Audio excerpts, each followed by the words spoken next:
जैसे आपको पता है कि हम डिस्कस कर रहे हैं दो सीरीज़, इंडियन पॉलिटी और इंडियन जियोग्राफी। आज जो हम टॉपिक लेकर आए वो फिर से इंडियन पॉलिटी से है। तो आप लोगों से पहले ये बात कहनी है कि जो इंडियन पॉलिटी में जो ये टॉपिक में आज लेकर आया हूँ, important amendments of Indian constitution, ये देखने से पहले आपको जिन लोगों ने मेरा पहला वीडियो नहीं देखा है, that is related to amendments, different types of amendments कि अमेंडमेंट क्या होता है और सिंपल मेजॉरिटी अमेंडमेंट किसे कहते हैं, स्पेशल मेजॉरिटी अमेंडमेंट किसे कहते हैं, या special majority amendment with ratification of states. उस वीडियो को आप ज़रूर देखना। तो उसके बाद आपका सेकंड टॉपिक आता है important amendments of Indian constitution. और जो important amendments of Indian constitution है ये दो पार्ट्स में होगा। आज हम डिस्कस करेंगे पार्ट फर्स्ट, उसके बाद जो नेक्स्ट वीडियो होगा वो पार्ट सेकंड का होगा। उसमें हम सेकंड पार्ट में और जितने बचे हुए अमेंडमेंट इंपॉर्टेंट अमेंडमेंट्स हैं उनके बारे में डिस्कस करते हैं। तो शुरू करने से पहले आप लोगों से यही रिक्वेस्ट है कि इस चैनल को ज़्यादा से ज़्यादा सब्सक्राइब करो, शेयर करो, अगर आपको वीडियो अच्छा लगे तो लाइक भी करना। तो important amendments of Indian constitution, अगर हम पार्ट फर्स्ट की बात करें तो हमारे पास पहला अमेंडमेंट है, फर्स्ट अमेंडमेंट है, दैट इज 1951। पहले आपको याद रखना होगा फर्स्ट अमेंडमेंट है 1951। ये एग्जाम में पूछा जाता है, ये 1951 का पहला, या in which year the first amendment took place Indian constitution, that was 1951। और ये अमेंडमेंट जो है it was related with ninth this schedule. So ninth schedule was included Indian constitution. तो जैसे आपको मैंने पहले डिस्कस किया है कि ओरिजिनल कॉन्स्टिट्यूशन में देयर वर ओनली 8 स्केड्यूल्स। उसके बाद जो नाइन्थ स्केड्यूल इंक्लूड किया गया तो वो आया 1951 में। उसके बाद और 3 स्केड्यूल्स आए और presently there are 12 schedules Indian constitution. उसके बाद second amendment, seventh amendment, second नहीं पढ़ना है, उसके बाद सीधे हम जाते हैं सेवंथ अमेंडमेंट के पास। सेवंथ अमेंडमेंट हुआ है 1956 में। तो अब बात करते हैं 1960 में, इसमें क्या हुआ, स्टेट रिऑर्गेनाइजेशन हुई। जैसे कि आपको अपने हिस्ट्री में अगर हिस्ट्री पे अगर आप लोगों की नज़र होगी तो जब ये हिस्ट्री आप लोगों के सामने डिस्कस करूंगा तो उस दिन डेफिनेटली मैं आपको स्टेट रिऑर्गेनाइजेशन कमीशन के बारे में बोलूँगा। तो स्टेट रिऑर्गेनाइजेशन कमीशन जो था ये आया था फाजल कमेटी के नाम से भी इसको जाना जाता है। और इसमें इंडियन स्टेट्स को फॉर्म किया गया था on the base of languages या ऑन लिंग्विस्टिक बेसिस। तो लैंग्वेजेस के बेसिस पे जब इंडिया को डिवाइड किया गया 14 स्टेट्स में, आपको याद रखना है आज हमारे पास 29 स्टेट्स है, मगर जब यहाँ पे स्टेट्स बनाए गए थे after independence on behalf of languages, तो there were 14 states and 6 union territories. और वो 14 states and 6 union territories were made during the seventh amendment. ये भी आपको याद रखना होगा, सेवंथ अमेंडमेंट 1956 में। उसके बाद हमारे पास है 10th अमेंडमेंट, और ये 10th अमेंडमेंट हुआ 1961 में। अब ये 10th अमेंडमेंट भी आपको याद रखना होगा। इसमें क्या हुआ, Dadra and Nagar Haveli were incorporated in India. अब देखो आज़ादी के बाद भी हमारे कुछ इलाके जो आज इंडिया में हैं वो इंडिया से अलग थे, या तो वो कभी फ्रांस के कब्जे में भी थे, या पौंडीचेरी के कब्जे में थे, सॉरी, या तो किसी और यूरोपियन कंट्री के कब्जे में थे। तो उन कंट्रीज को बाद में आहिस्ता आहिस्ता इंडिपेंडेंस मिली, तो बाद में उनको आहिस्ता आहिस्ता इनकॉर्पोरेट किया गया इंडिया के साथ। तो 13th अमेंडमेंट जो 1962 में, 10th अमेंडमेंट जो 1961 में हुआ, इसमें जो दादरा एंड नागर हवेली थी ये अभी इंडिया के बाहर थी, तो इसको इंडिया में इंक्लूड किया गया 10th अमेंडमेंट के दौरान, जब 1961 में Dadra and Nagar Haveli became the part of India. उसके बाद 13th अमेंडमेंट, ये भी इंपॉर्टेंट अमेंडमेंट है, ये हुआ 1962 में। इसमें क्या गया, ये आता है एग्जाम में बहुत बार पूछा गया, state of Nagaland was formed.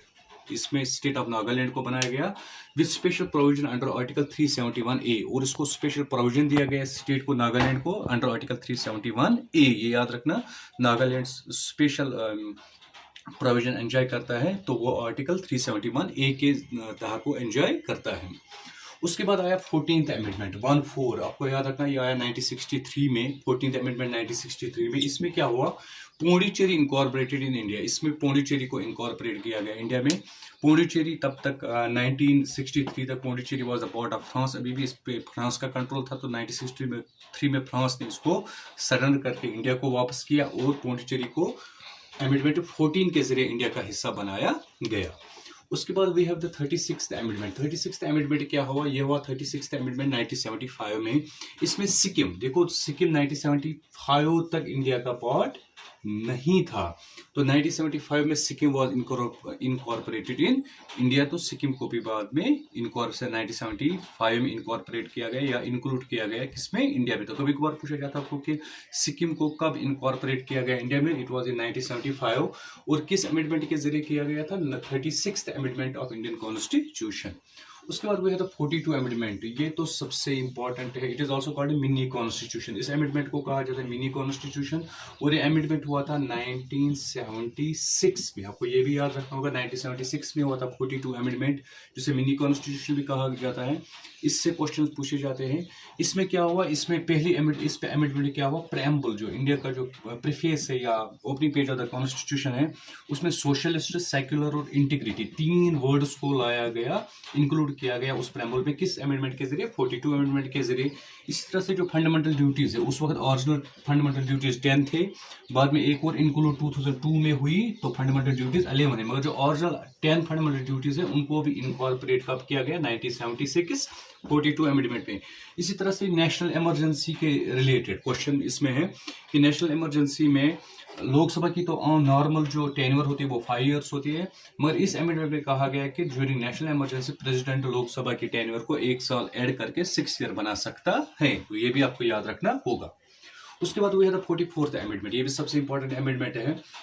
ये अमेंडमेंट जनता पार्टी के वक्त हुआ था और prime minister of India at that time was Morarji Desai. ये भी याद रखना होगा। 42 amendment was made in Indian constitution during the time of Morarji Desai and government was Janata party. तो इसमें क्या हुआ था, राइट टू प्रॉपर्टी। जैसे आपको पता है कि पहले ओरिजिनल जो फंडामेंटल राइट्स थे वो थे 7, मगर आज अगर हम देखेंगे आज खाली 6 फंडामेंटल राइट्स है।